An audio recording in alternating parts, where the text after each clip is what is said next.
The crystal chandeliers of the Waldorf Astoria trembled. For 3 agonizing hours, the billionaire Prescott family had ruthlessly mocked their new daughter-in-law, Audrey, a supposedly penniless teacher. They called her a gold digger, seated her few guests by the kitchen doors, and openly laughed at her vintage gown. But their cruel laughter died instantly when the grand ballroom doors blew open. Outside, 50 blacked-out armored vehicles bearing sovereign diplomatic plates had just locked down the entire block. The poor bride wasn't who they thought she was. To the elite circles of Manhattan's Upper East Side, the Prescott family was practically royalty.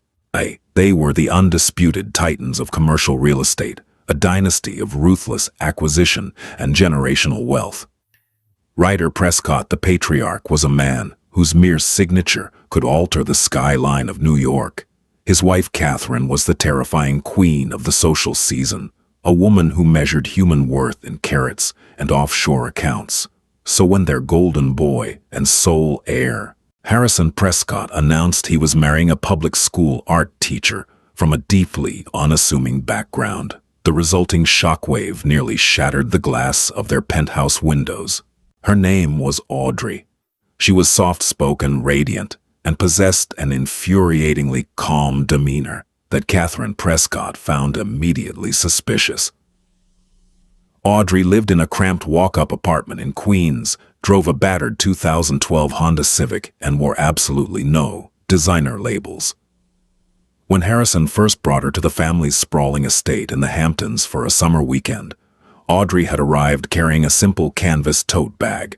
Catherine had stared at it as if someone had just placed a dead rodent on her imported Italian marble floors. Harrison and Audrey had met on a rainy Tuesday at the Metropolitan Museum of Art. He was there for a tax write-off charity gala. She was there leading a group of boisterous third-graders on a field trip. Harrison, tired of the superficial women his mother constantly paraded in front of him, had been completely captivated by Audrey's genuine warmth and her encyclopedic knowledge of Renaissance painters. He pursued her relentlessly. For a year, their romance was a secret sanctuary, far away from the flashing cameras of Page 6 and the judgmental glares of the Prescott matriarch. But reality eventually crashed in. When Harrison proposed with a flawless 4-carat Harry Winston diamond, Audrey had hesitated. She had looked at the ring, then at Harrison, her eyes carrying a deep, unreadable sorrow. "Are you sure about this, Harrison?" she had asked quietly. "My life, my family, it's a very different world from yours. It's complicated."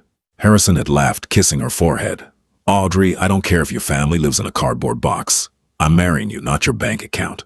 It was a beautiful sentiment, but a painfully naive one.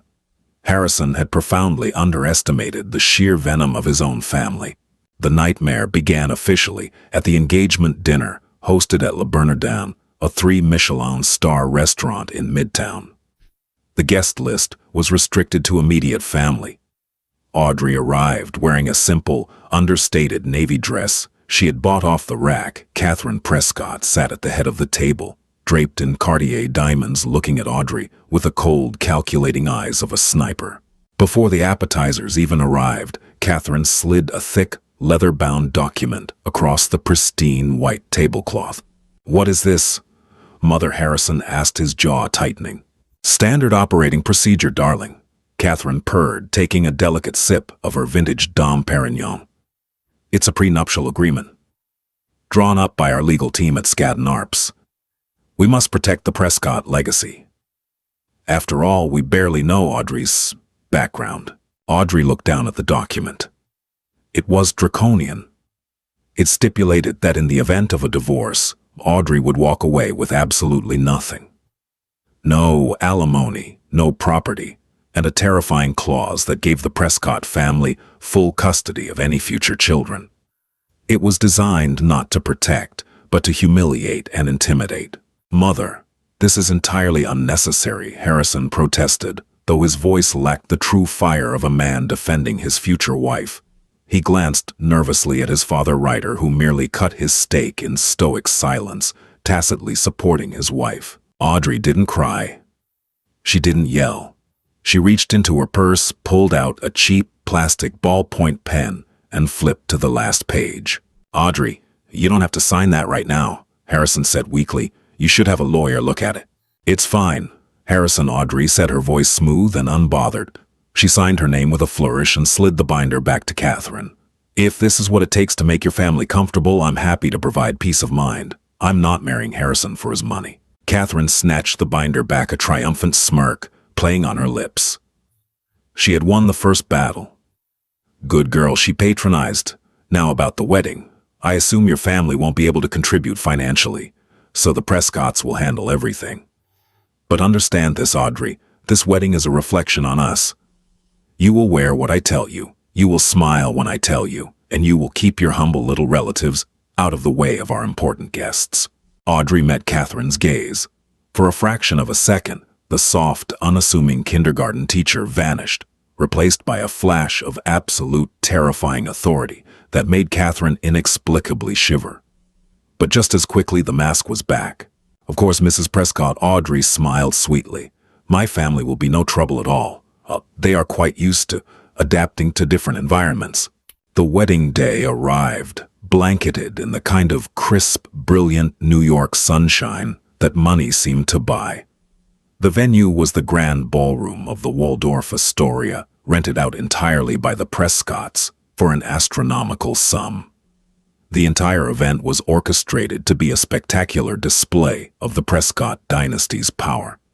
And at the center of this display, Audrey was treated not as a bride, but as an unfortunate, necessary prop. The sabotage began in the bridal suite. Catherine had hijacked the dress selection process months prior. Under the guise of a designer misunderstanding, the spectacular custom Vera Wang gown Audrey was supposed to wear had mysteriously been canceled. In its place, Catherine had graciously provided a dress from a lesser-known boutique. It was plain, almost shockingly simple, devoid of the lace and crystals that adorned the gowns of the Prescott women. "It suits you, darling," Harrison's sister Caroline sneered as she adjusted her own blindingly expensive diamond tiara. "It's very minimalist, very fitting for a public servant." Audrey stood before the mirror. She didn't look upset. In fact, she had altered the dress slightly, adding a delicate yellowed lace veil and a single string of pearls around her neck. The pearls were unusually large, possessing a unique warm luster, but to the untrained eyes of the Prescott women, they looked like cheap costume jewelry. "Are you really going to wear those?" Catherine asked, stepping into the suite, her nose wrinkled in disgust.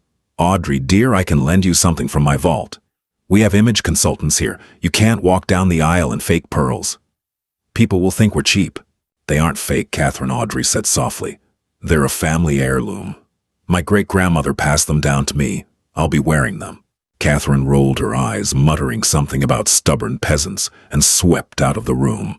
When the ceremony began, the true depth of the Prescotts' cruelty was put on public display. The cathedral was divided perfectly down the middle. On the right side, hundreds of New York's elite senators, hedge fund managers, tech billionaires, and socialites sat in rows, whispering and dripping in couture. The floral arrangements on their side were towering, cascading waterfalls of white orchids. On the left side, Audrey's side, the pews were practically barren. There were perhaps 20 people total. A few of Audrey's teacher friends, her landlord, and a handful of older, very quiet relatives who had flown in.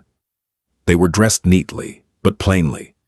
To make matters worse, Catherine had explicitly instructed the event planners to use smaller, wilting floral arrangements on the bride's side, and to push the seating back so far that Audrey's guests were practically sitting in the vestibule. It was a visual representation of inequality. As Audrey walked down the aisle, her arm looped through her elderly godfather's arm, a stoic, silver-haired man named Felipe, who walked with a heavy cane. The whispers from the Prescott side were deafening. "Look at her family. Where did they even find these people? Harrison is throwing his life away." Harrison stood at the altar, looking handsome in his Tom Ford tuxedo, but his eyes darted nervously around the room. When Audrey finally reached him, she looked at him silently, begging him to acknowledge the blatant disrespect shown to her family. But Harrison simply took her hands, avoiding her gaze, choosing the path of least resistance against his mother's wrath. In that moment, a small, vital part of Audrey's heart closed off forever. He was not the protector she thought he was. The vows were spoken, the rings were exchanged, and they were pronounced. Husband and wife. But as they walked back down the aisle, Audrey's face was devoid of the typical bridal ecstasy. She was a woman calculating her next move. The reception was where Catherine and Ryder Prescott planned to deliver the final crushing blows. The grand ballroom was a sea of gold and crystal. As guests took their seats, the seating chart revealed another deliberate insult. The Prescotts and their VIP guests were seated at prime tables near the stage. Audrey's 20 guests were relegated to 2 small tables in the absolute back corner, right next to the swinging kitchen doors. Waiters routinely bumped into their chairs as they carried out trays of caviar and truffles. Audrey sat at the sweetheart table next to Harrison, her posture perfect, her face an unreadable mask of polite composure. "Harrison," she murmured, keeping her smile fixed for the cameras. "My godfather Felipe is sitting next to the kitchen garbage disposal. He is an old man. Can you please ask the planners to move his table forward?" "There's plenty of room." Harrison sighed, running a hand through his hair. "Audrey, please. Don't make a scene. My mother spent months planning the seating chart. It's a logistical nightmare to move tables now. Just let it go for tonight. We're married now. That's what matters." Audrey stopped smiling. She looked at Harrison, really looked at him, and saw the weak, pampered boy hiding beneath the expensive suit. "I see," she whispered. The ultimate humiliation came during the toasts, after the best man delivered a raucous, inside joke-filled speech that alienated everyone outside of Harrison's frat house circle. Ryder Prescott took the microphone. Ryder was a commanding presence, a man used to terrifying boardrooms into submission. He stood at the center of the dance floor, a glass of champagne in hand, and looked directly at Audrey. When Harrison told us he was marrying Audrey, Ryder's voice boomed through the speakers, dripping with condescension. "We were surprised. The Prescotts are a family of ambition, of pedigree. We build empires." He paused, letting the silence stretch, ensuring every eye was on the poor, out-of-place bride. "Audrey, you come from a very different world. A simpler world. A world where ambition is perhaps paying off a student loan." Chuckles erupted from the billionaire tables. Catherine smirked behind her champagne flute, but Ryder continued, his tone turning mock magnanimous. "Oi, we are a charitable family. We believe in giving back. And today we give Audrey the greatest gift of all civilization, financial stability, a ticket out of mediocrity. We hope that over time you will learn our ways, adapt to our standards, and leave your past behind. Welcome to the upper crust, Audrey. Try not to break anything." The room erupted into applause. It was a brutal, public execution of Audrey's dignity. Harrison clapped along with them. He leaned over to Audrey and whispered, "He's just joking, honey. It's his sense of humor. Just smile." Audrey did not smile. She reached for her water glass, taking a slow, deliberate sip. "Oh, I'm not worried about breaking anything." "Harrison," she said, her voice dropping to a chillingly calm frequency. "I'm worried about what happens when my family decides they've had enough of the joke." It was 8:45 p.m. Dinner had been served, the plates cleared, and the band had just struck up a lively jazz number. The Prescott family was riding high on their own arrogance, completely oblivious to the rapidly shifting atmosphere just outside the heavily guarded doors of the Waldorf Astoria. Audrey had slipped away from the sweetheart table, claiming she needed to use the powder room. Instead, she walked down the long, carpeted hallway toward the main entrance foyer. Her phone, an encrypted device she kept hidden in the folds of her dress, buzzed precisely 3 times against her thigh. At the main entrance, the Prescott family had hired a private security firm, bulky men with earpieces and bad attitudes, instructed by Catherine to keep out any riff-raff or uninvited press. An older gentleman had just approached the velvet ropes. He was impeccably dressed in a bespoke charcoal suit, though he lacked the flashy accessories the Prescotts favored. He had an aristocratic, sharp-featured face and carried a silver-tipped walking stick. "Name the head of security," barked, blocking the older man's path. "I am here for Audrey's wedding," the man said. His accent was thick, distinctly European, carrying an undertone of undeniable authority. "I am her uncle. I was delayed by aviation protocols." The security guard looked down at a clipboard, then sneered. "Yeah, right. We got a list of the bride's guests. All 20 of them are already inside eating near the kitchen. Nobody named Uncle is on the late arrival list. Beat it, old man, before I have you arrested for trespassing." The older man did not flinch. He merely tilted his head, looking at the security guard, the way one might look at a particularly annoying insect. "Arrested? How quaint. I strongly suggest you step aside. You are meddling in affairs vastly beyond your comprehension. Listen, buddy." The guard started stepping forward aggressively, raising a hand to shove the older man's shoulder. "I wouldn't do that." The voice rang out across the marble foyer, sharp as cracked ice. Audrey stood at the end of the hallway, her simple dress trailing behind her. She walked forward, her posture no longer that of a meek school teacher, but of someone born to command rooms. "Audrey." The older man's face broke into a warm smile. "Uncle Carlo," Audrey said, stepping past the bewildered security guard to embrace him. She kissed him on both cheeks. "I'm so glad you made it. I was beginning to think the airspace restrictions kept you grounded in Geneva. Nothing keeps me from my favorite niece." Carlo smiled, though his eyes darted toward the grand ballroom doors, hearing the raucous, drunken laughter of the Prescott family echoing outward. His smile faded.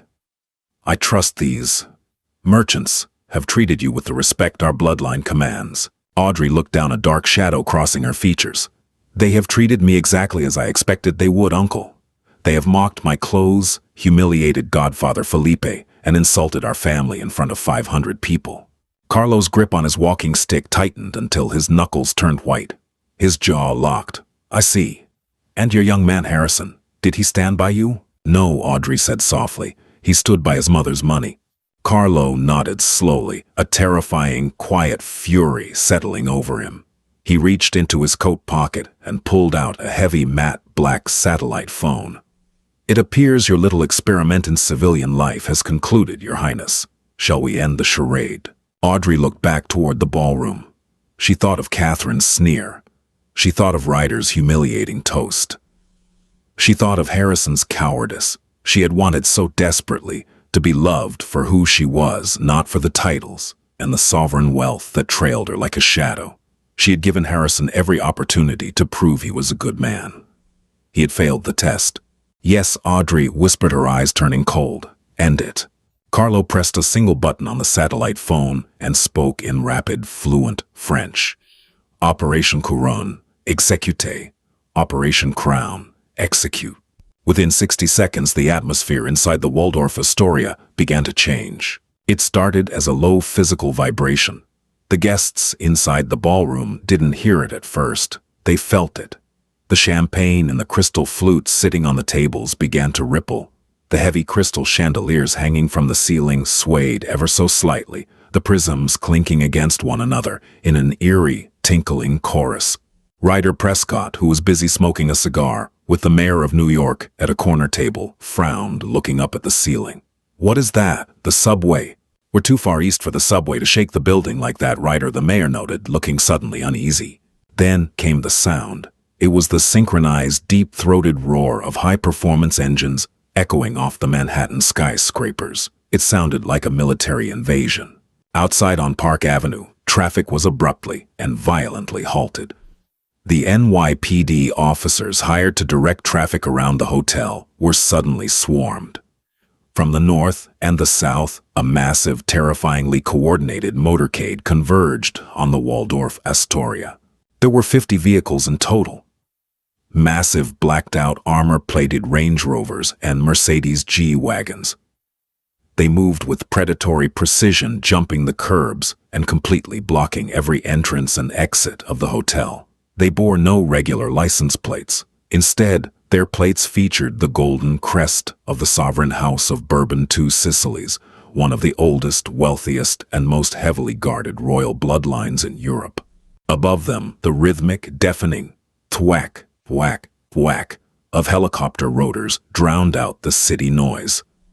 Two matte black helicopters hovered dangerously low over the hotel roof, their spotlights cutting through the New York night, sweeping across the glass facade of the building. Inside the foyer, the Prescott security guards began to panic. Their radios exploded with frantic static and screaming voices from the perimeter guards outside. Boss, we have a situation out here. We got armed men, dozens of them. They're locking down the street. They're not cops. They're holy hell. They've got submachine guns." Before the head security guard could even draw his weapon, the main oak doors of the Waldorf Astoria were blown open with such force that the brass hinges shrieked. Through the doors marched 30 men dressed in immaculate midnight blue tactical suits. They did not yell. They did not run. They moved with a terrifying, silent, lethal discipline. They were the Royal Guard men, handpicked from the top tiers of European special forces, sworn by blood oath to protect the family. They swarmed the lobby in seconds, disarming the Prescott security guards with brutal, bone-snapping efficiency. The head guard was pinned to the marble floor, a combat boot pressing down on his throat. The leader of the strike team, a towering man with a scar running down his jaw, walked straight past the groaning guards. He stopped 3 feet from Audrey, slammed his heels together, and bowed deeply. "Your Royal Highness." The commander said, his voice echoing in the dead silence of the lobby. "The perimeter is secured. The motorcade awaits your orders." Audrey, her vintage dress suddenly looking less like a cheap garment and more like the antique, priceless 19th century royal silk. It actually was, stood tall, the string of pearls around her neck. The very pearls Catherine Prescott had called fake were the exact pearls Marie Antoinette had worn to the guillotine, valued at over $40 million. "Thank you, Commander," Audrey said, her voice ringing with absolute, undeniable authority. She turned to Uncle Carlo. "Let's go say goodbye to my husband."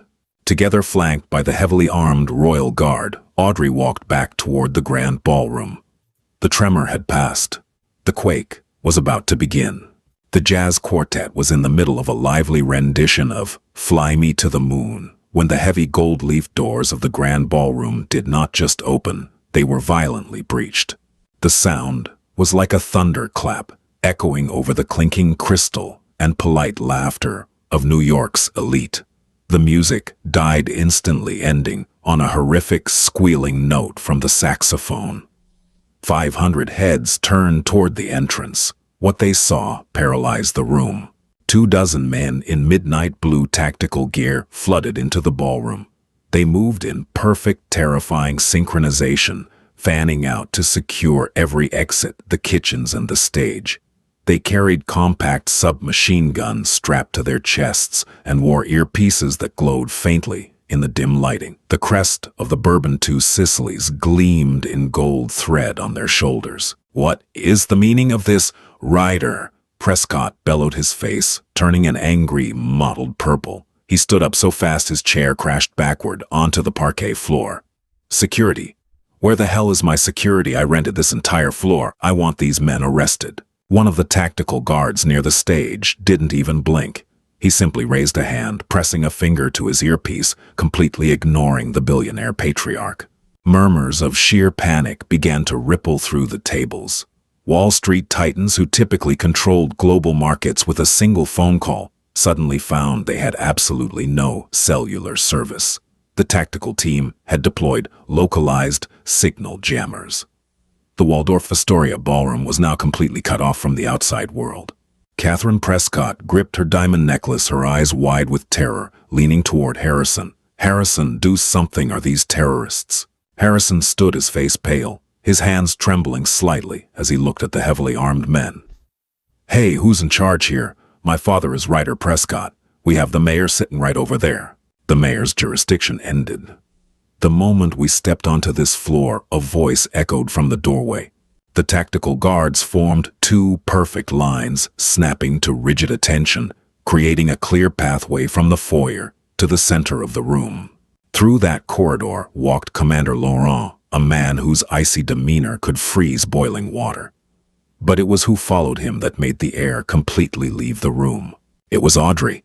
She no longer walked with the demure, slightly hesitant steps of a public school teacher. Her posture was razor straight, her chin elevated perfectly. The antique lace veil trailed behind her like a regal cape. Beside her walked Uncle Carlo, his silver-tipped walking stick striking the floor with a rhythmic heavy crack that sounded like a judge's gavel. Ryder's mouth fell open. Catherine's hand dropped from her necklace. Harrison just stared, completely bewildered. Commander Laurent stopped precisely 10 feet from the Prescotts' sweetheart table. He turned to face the 500 billionaires, politicians, and socialites, his voice booming with military authority. Remain seated and lower your eyes. You are in the presence of Her Royal Highness, Princess Audrey Eleonora, of the Sovereign House of Bourbon II, Sicily's Duchess of Calabria, and direct heir to the Paramount Royal Trust of Geneva. The silence that followed was absolute. It was a heavy, suffocating silence.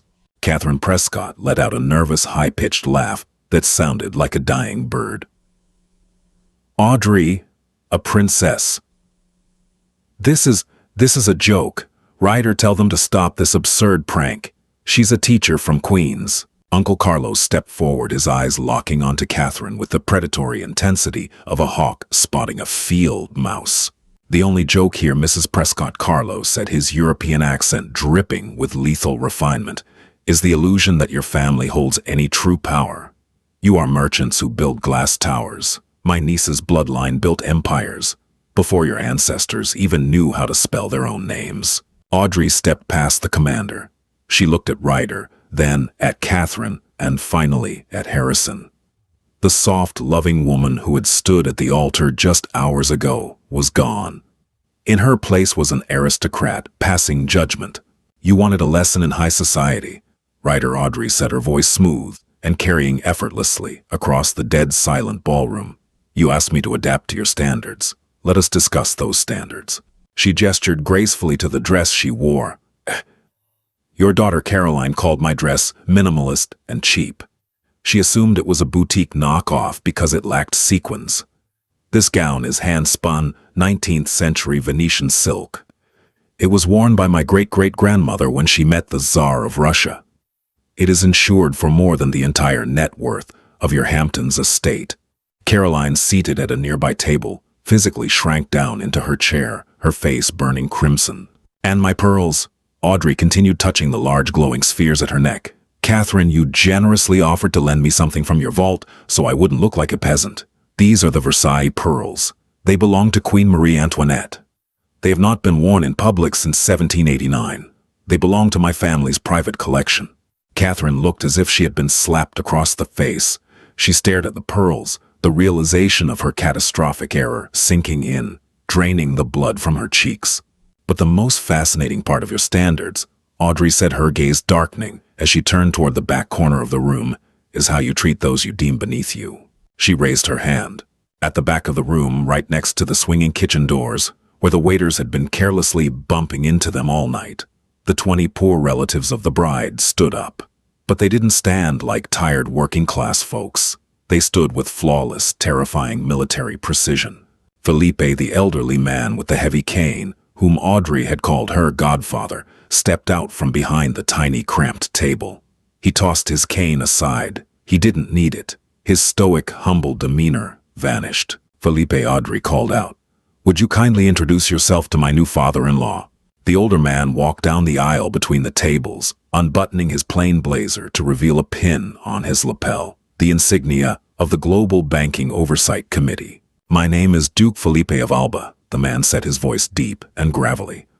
"I am the chairman of the Sovereign Wealth Syndicate of Zurich, and until 30 minutes ago I was perfectly content to eat your dry, overcooked salmon next to the garbage disposal." Ryder Prescott stumbled back against his chair. He recognized that name. Every billionaire in the room recognized that name. The Sovereign Wealth Syndicate controlled the shadow banking systems that funded the global real estate markets. They were the invisible hands that held the puppet strings of companies exactly like Prescott Real Estate. Duke Felipe. Ryder stammered, his arrogance completely evaporating into pure panic. We had no idea. The wedding planners handled the seating chart. It was a terrible oversight. Do not insult my intelligence by lying. Mr. Prescott, Felipe snapped, his voice cracking like a whip. I heard your speech. I heard you mock her ambition. You mocked the woman whose signature authorizes the mezzanine debt, keeping your over-leveraged company from collapsing." A collective gasp swept through the room. Wall Street sharks at the surrounding tables immediately began whispering to one another, eyes darting in panic. Audrey turned back to her husband.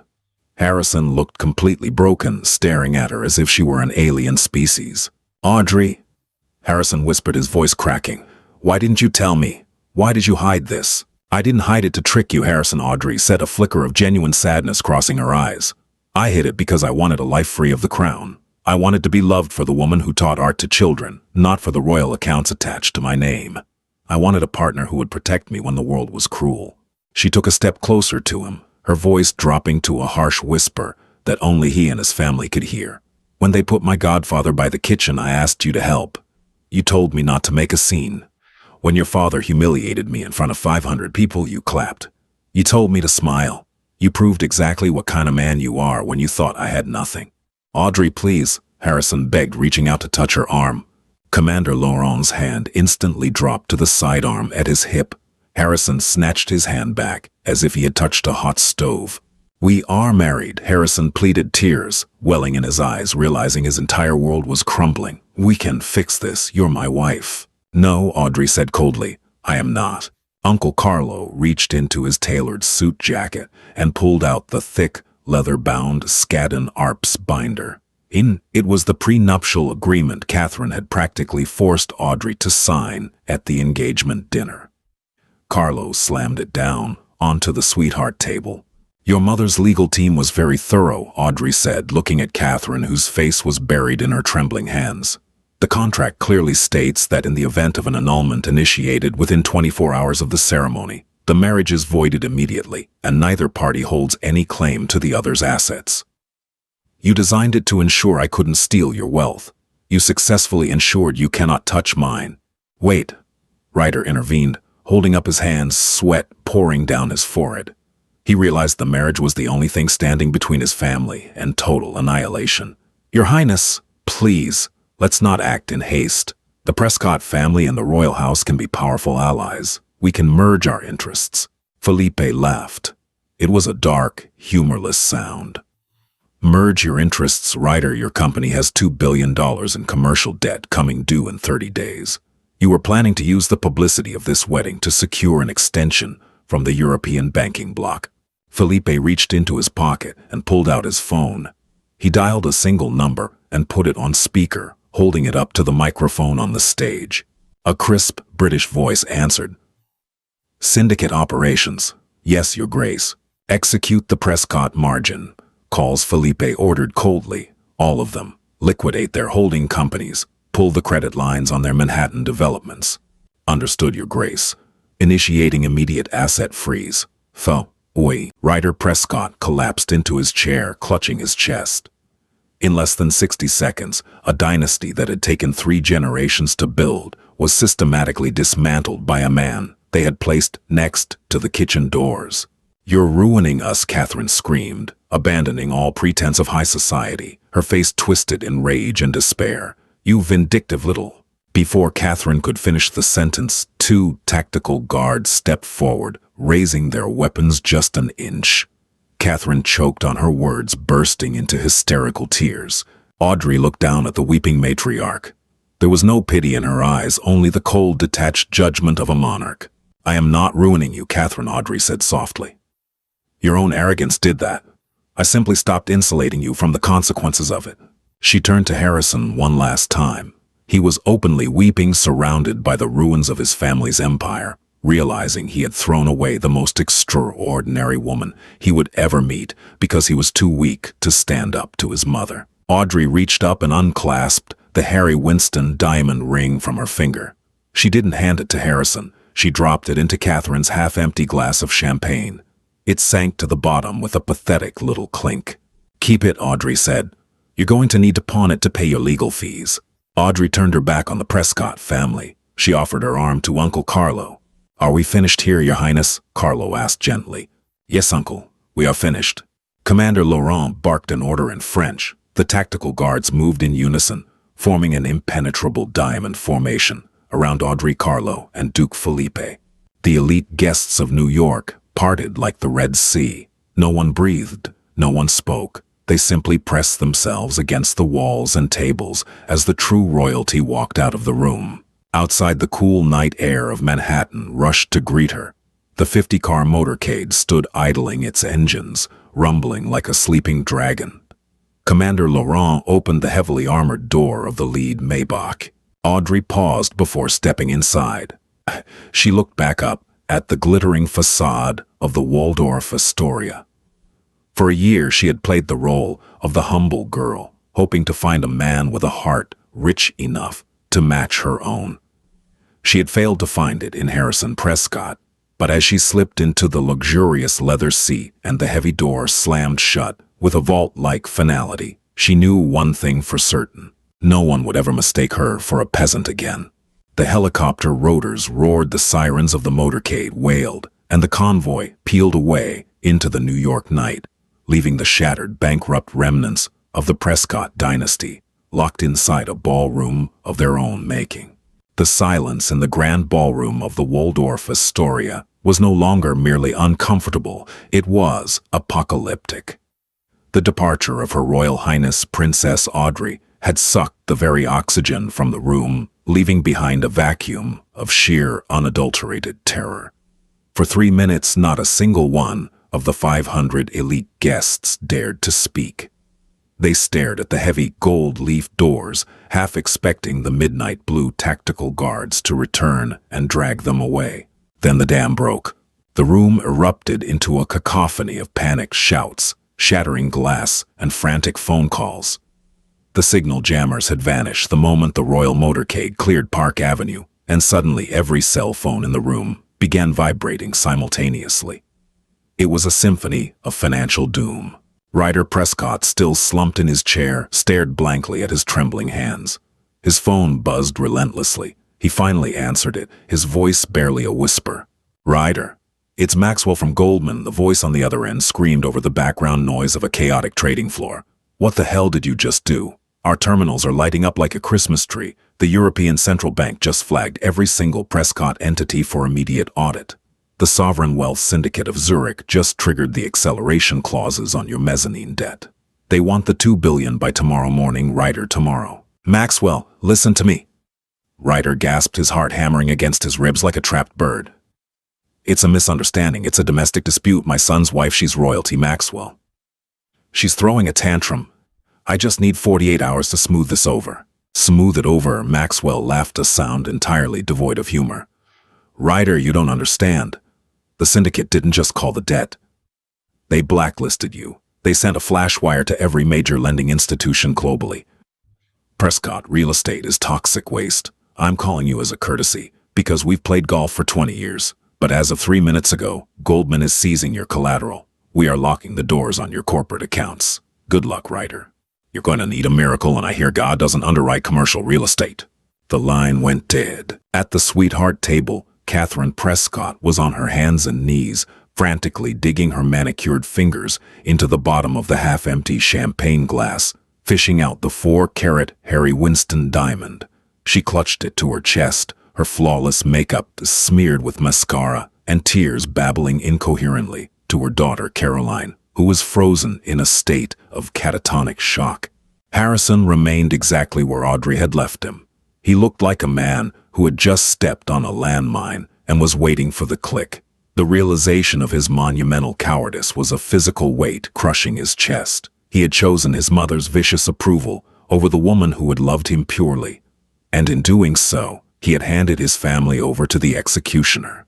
The subsequent weeks were a master class in swift, merciless destruction. Duke Felipe of Alba was a man of his word.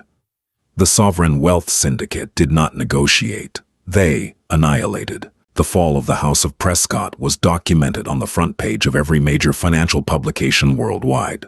The Prescott Asset Liquidation Timeline. Day 1. All corporate credit lines frozen. Prescott real estate stocks plummet by 78% before trading is halted by the SEC. Day 3. The syndicate seizes the flagship Prescott Tower in Midtown Manhattan. due to default on the underlying land lease. Day 7. Personal assets are targeted. The Hamptons estate is padlocked by federal marshals acting on behalf of international creditors. Day 14. The Prescott private jet, a Gulfstream 650, is repossessed on the tarmac at Teterboro Airport just as Catherine attempts to flee to St. Bart's. Day 21. Chapter 7. Bankruptcy is officially filed. While the Prescotts were being systematically dismantled in New York, Audrey was reclaiming her true life in Geneva, Switzerland. The transition from a cramped apartment in Queens to the sprawling, heavily fortified Château de la Rive, overlooking Lake Geneva, was jarring even for her. For a year she had disciplined herself to live on a teacher's salary, to ride the subway to budget for groceries. Now she was thrust back into a world where her morning schedule was dictated by international diplomacy and sovereign asset management. Her days were rigidly structured, a far cry from finger painting with third graders. 1. 6 a.m. security briefing with Commander Laurent regarding the estate's perimeter and global threat assessments. 2. 8 a.m. financial portfolio review with Uncle Carlo and the board of the Royal Trust managing over 400 billion euros in diversified global assets. Eco the 3. 11 a.m. diplomatic audiences, receiving ambassadors, philanthropic leaders, and heads of state in the formal drawing rooms. 4. 15 p.m. syndicate oversight, reviewing the very shadow banking operations that had just crushed her former in-laws. Yet despite the grandeur, the echoing halls of the chateau felt suffocatingly empty. Audrey often found herself standing on the grand balcony, wrapping a cashmere shawl tightly around her shoulders, looking out at the snow-capped Alps.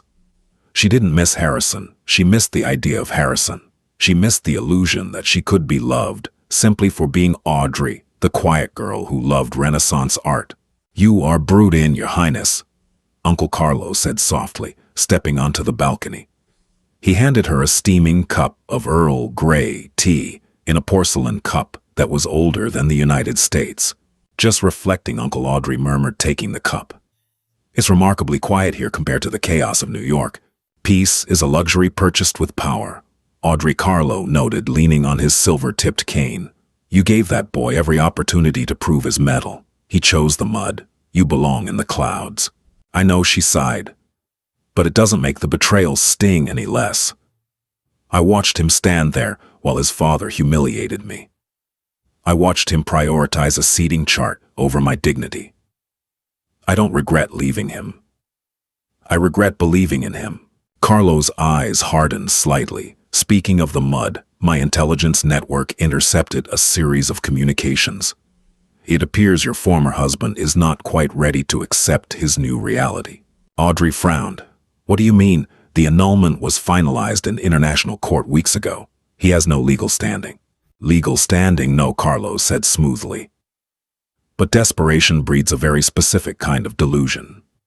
He has been liquidating what little personal property his mother managed to hide from the auditors. Watches mostly. Cufflinks. He is purchasing a commercial plane ticket." Audrey's grip on the porcelain teacup tightened. "To where?" "To Geneva, Your Highness. He is coming here." 6 months after the wedding that destroyed them, the Prescott family was unrecognizable.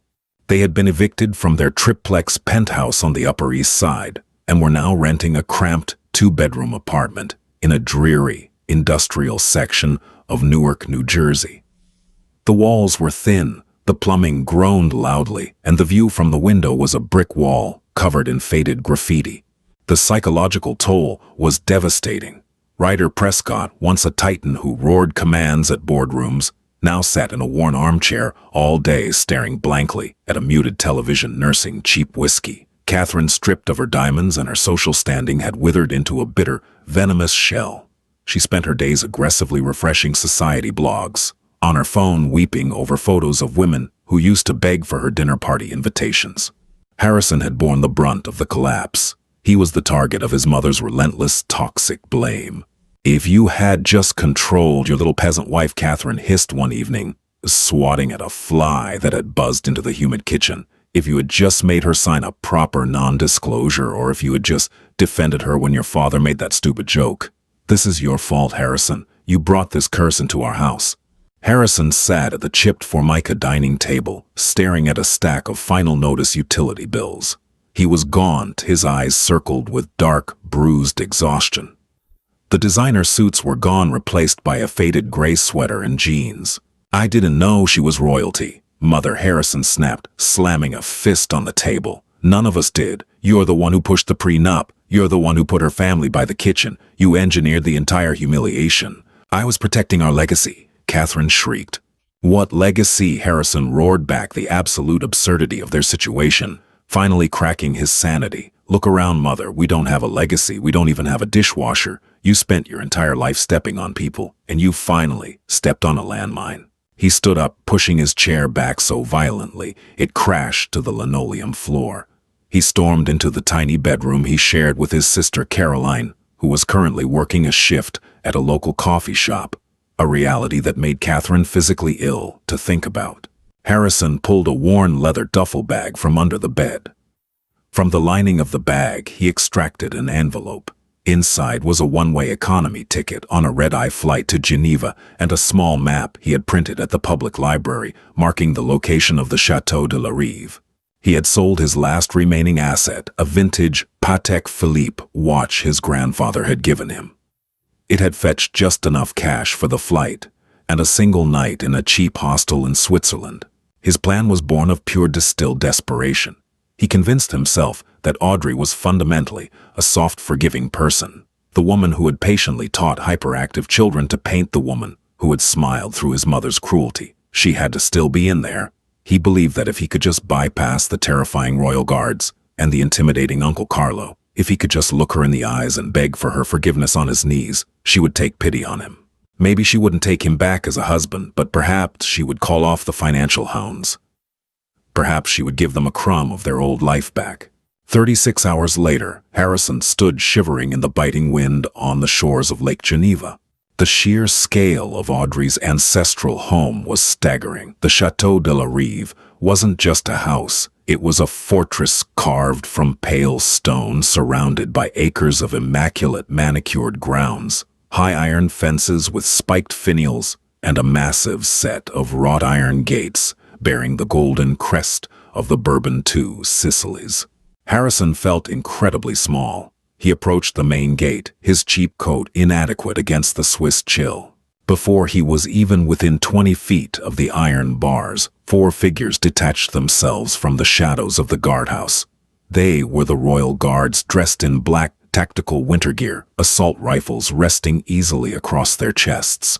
"Halt," the lead guard commanded.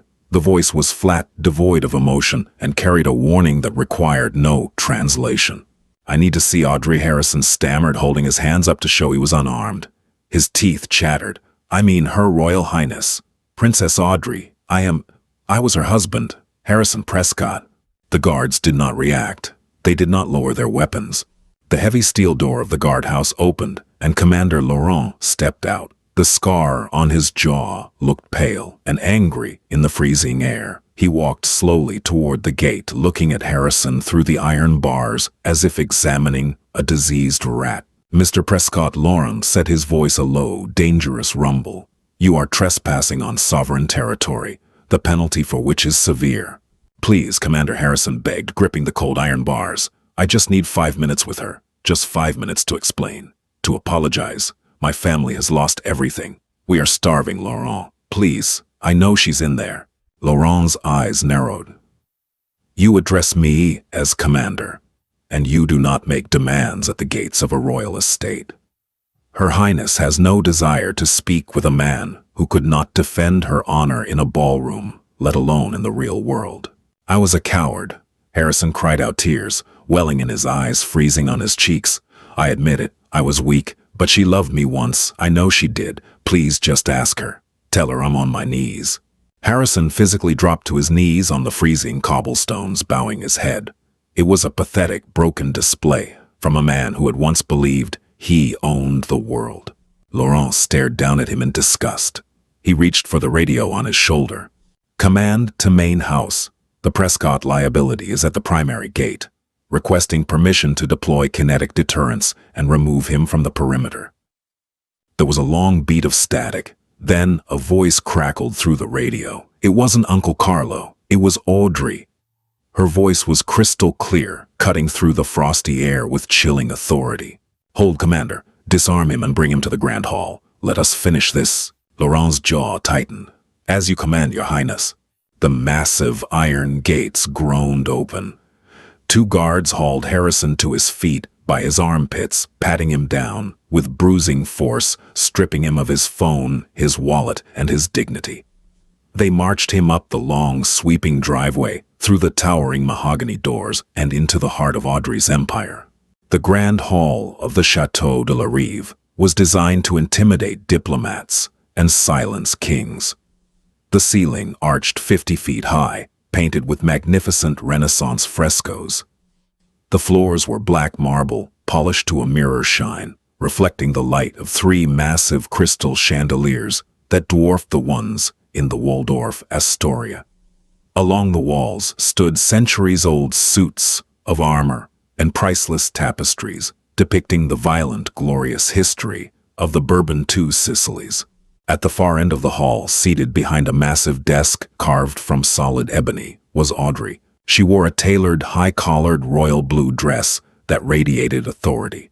Her hair was swept up elegantly, and around her neck she wore a simple, delicate chain bearing the royal crest. Flanking her stood Uncle Carlo, leaning impassively on his cane, and Duke Felipe of Elba holding a thick, leather-bound dossier.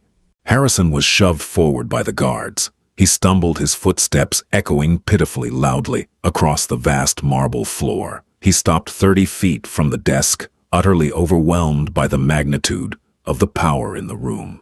"Audrey," Harrison whispered, his voice cracking. He took a hesitant step forward. "Your Royal Highness," Uncle Carlo corrected sharply, his voice echoing like a gunshot. "You will address her by her proper title, or my guards will remove your tongue." Harrison flinched, swallowing hard. Your Royal Highness, I came to beg for your mercy." Audrey did not smile. She did not frown. She looked at him with the detached curiosity of a scientist examining a failed experiment. "Mercy, Harrison," Audrey's voice was calm, steady, and terrifyingly cold. "A fascinating concept. Tell me, where was your mercy when your mother forced me to sign away my rights? Where was your mercy when your father mocked my family in front of 500 people? Where was your mercy when you told me to sit down, shut up, and smile while my godfather was humiliated?" "I was wrong," Harrison sobbed, the tears flowing freely now. "I was so incredibly wrong. I was terrified of my parents, Audrey. I've been under their thumb my whole life. I didn't know how to stand up to them.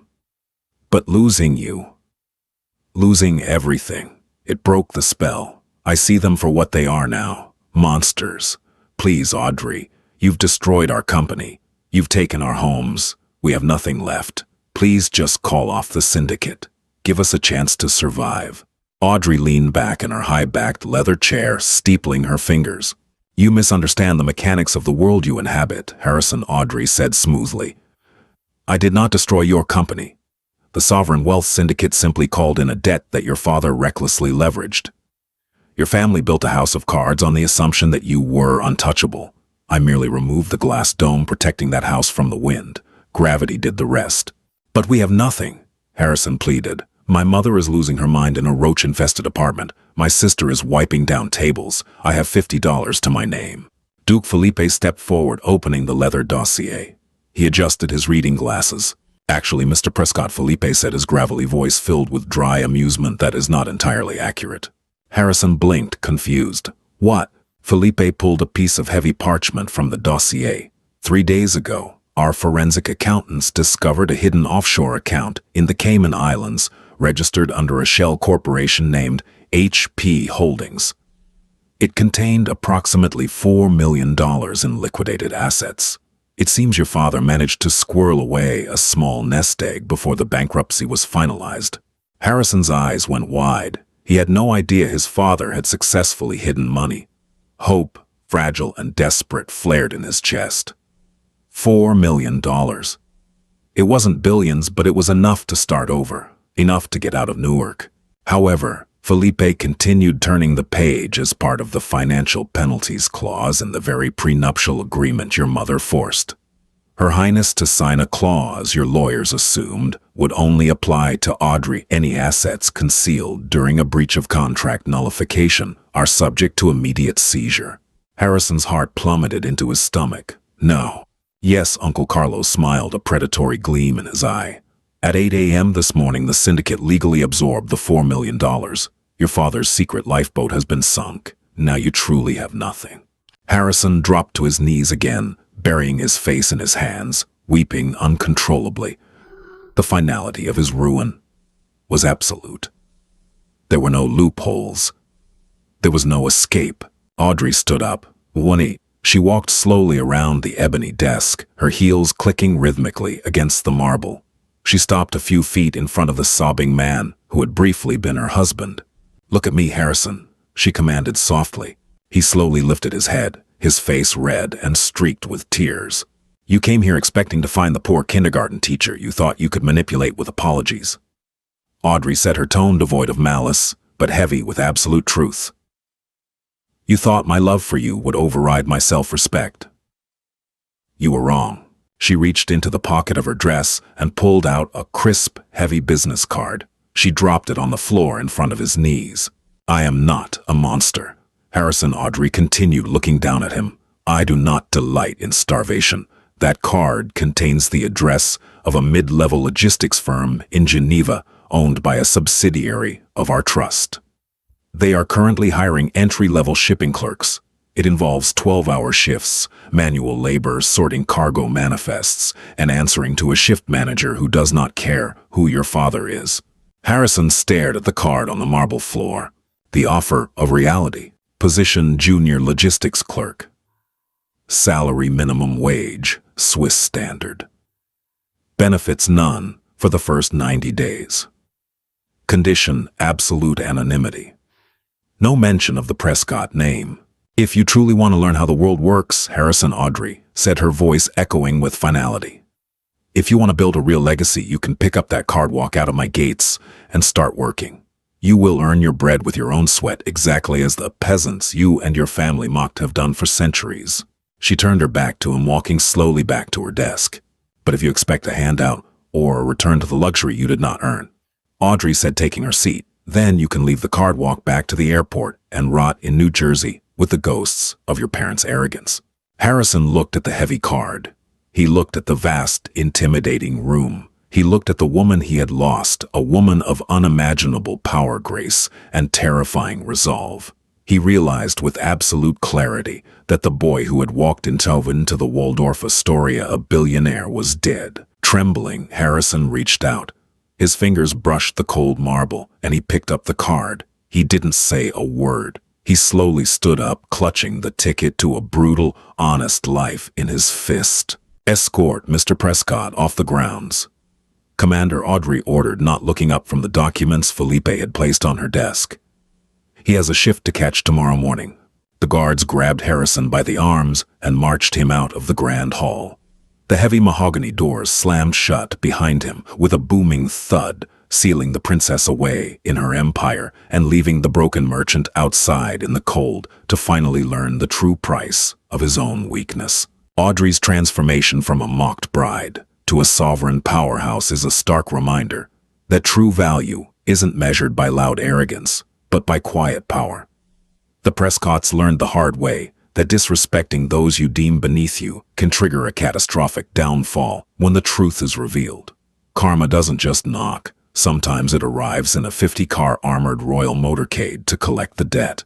If you were captivated by Audrey's ultimate revenge and this incredible story of justice, make sure to like this video, share it with friends who love a brilliant twist, and subscribe to our channel for more real-life stories of shocking drama and absolute poetic justice.